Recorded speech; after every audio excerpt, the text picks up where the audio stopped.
What's going on, guys? Welcome to Arsenal Fan TV, and I'm not really too sure where to start with this one. What an interesting game that was, especially for the neutral fans.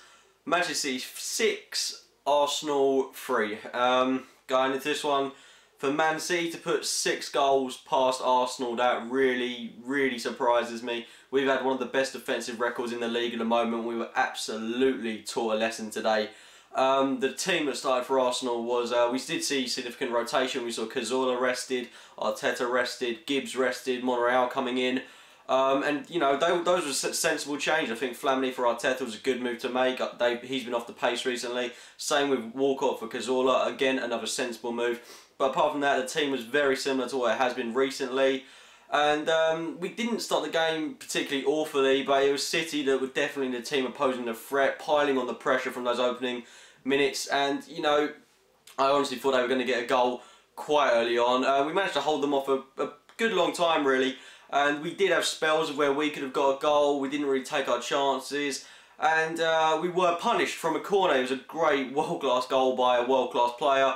Sergio Aguero, a rocket of a shot going past Wojciech Szczesny.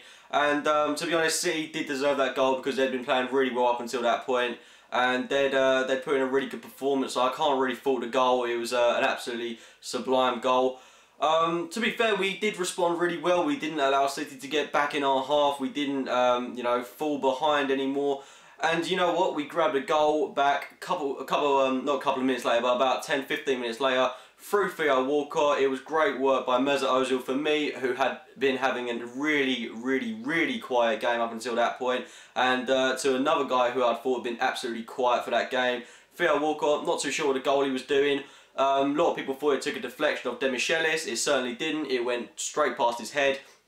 Pantilimon rooted to the spot, and we were back in the game at 1-1, and it looked like we actually could have gone on and gone 2-1 up before half time. That would have been great. I was expecting a point from this game, and to get all 3 would have been absolutely magnificent. And it looked like we had the belief to do it from there on in. But what goes and happens? We go and concede again through Negredo. It was, you know, it kind of cancelled out that Walcott goal completely, because it was only a couple minutes later, about 10 minutes later in fact, and it was, you know, I don't think we deserved that, to be honest. But I don't like to blame players for when we concede goals. But it was Monreal. His positioning was absolutely dreadful. To give Zabaleta that much space, and then Wilshere had to do the dirty work and try and like bail him out really. Where even was Monreal? He was in like the centre of midfield or something. It's what's he doing out there? And I think we massively missed Gibbs today, because you wouldn't be getting those kind of mistakes. And it gave them time and time on the ball to get that decent cross in by Zabaleta. It was a great touch by him, by the way.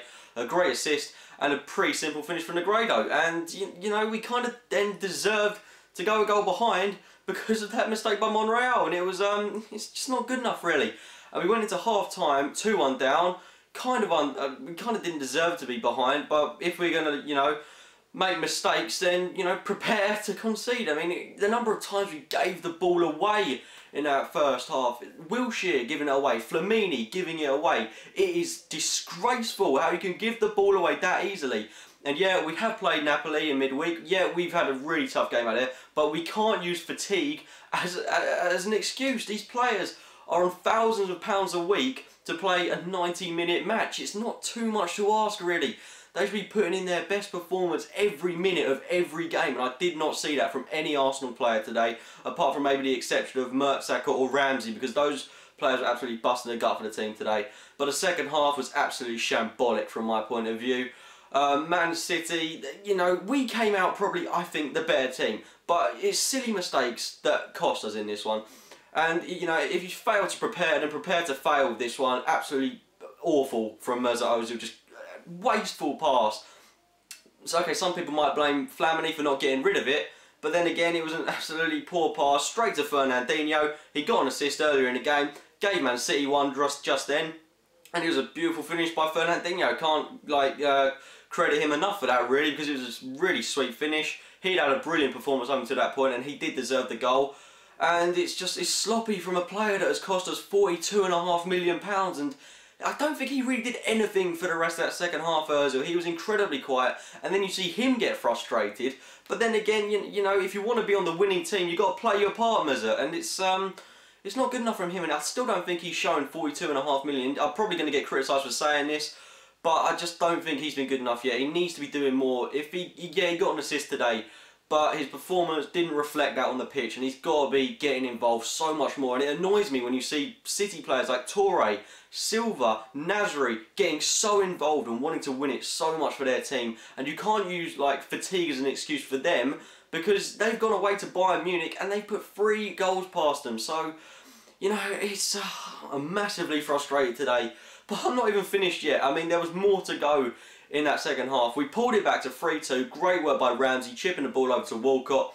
Arguably the goalkeeper should have done better, but it was a great finish by Walcott. I'm glad to see he had a decent game today, despite periods where he was fairly quiet. But I'm glad he's played well, because it's going to give him something to go on when we play Chelsea next week.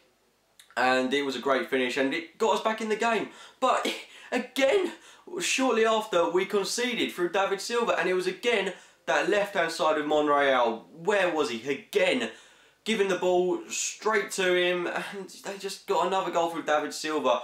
And it didn't help us that we had Koscielny go off injured, and I really hope he's going to be, you know, he's going to get a bit better, because Koscielny, I think, had been playing really well for the majority of the game, and he to lose him is going to be a massive blow to us, because Vermaelen for me wasn't up to scratch. I think he actually cost us for one of the goals, in all honesty, and he didn't put in a particularly good performance. I think we massively need Koscielny back. It's he might have taken a laceration to his knee. I'm hoping it's that. I'm hoping he'll be back for that Chelsea game. But then again, we were 4-2 down, and it kind of did look like game over from there. And then it went 5-2 down, and it was getting, you know, a bit embarrassing at that point. It just wasn't good enough from Arsenal today. Too many good players that have been kept quiet, and we can't use the excuse that we've got injured players out now, because yeah, we've got Podolski and Chamberlain still to come back, but we just weren't up to scratch today. We got a consolation goal through Mertesacker, but then we conceded again for a penalty, which was just sloppy. You know, it's just not good from Arsenal. And then Giroud today, another player that I thought was wasteful. There was a time when he got through on goal and just scuffed the ball to the right hand side. Another time where he got so much time on the ball and he just put it over the bar from a header. And I'm struggling to think what Giroud does apart from give us that aerial mobility. It's he does hold the ball up really well, but I've got to be seeing more of him. He hasn't scored in about 5 games now. He's got to improve. Same goes for Ozil. And it's I'm just not. I can't put into words quite how frustrated I am today. If it would have been 1-0 or 2-0, you know, it's not so bad. We've gone to a place where other teams have crumbled, and City do have the best home record in the league this season.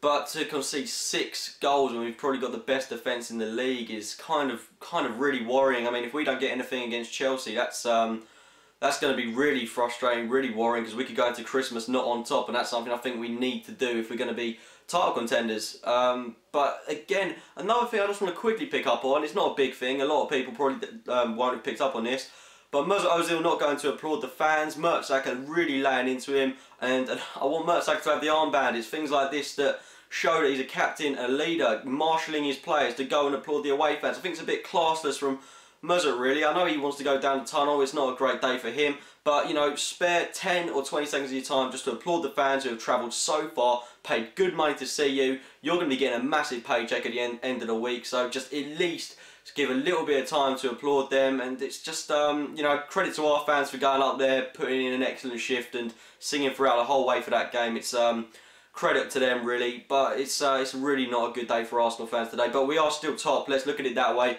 But we've got to start thinking, how long is that going to last? We've got Chelsea next Monday, and for me that is a must win now. We can put things right by beating Chelsea. That's going to be incredibly difficult. I know they've got Crystal Palace, they're actually playing them right now. I'm not too sure what the score is, but if they win that, they're going to be 2 points close to us, and if we lose to them, then we're going to fall behind, and we could end up like 4th or something after Christmas, and that's really not how we want to, you know, end this festive period. But yeah, those have been my thoughts on the game. Probably a bit negative, but I don't think there were a lot of positives to take from today, apart from maybe the exception of Walcott having an absolutely brilliant game. If you have enjoyed the video, it would be great to click the like button, subscribe for more videos, and as always, thanks for watching, guys.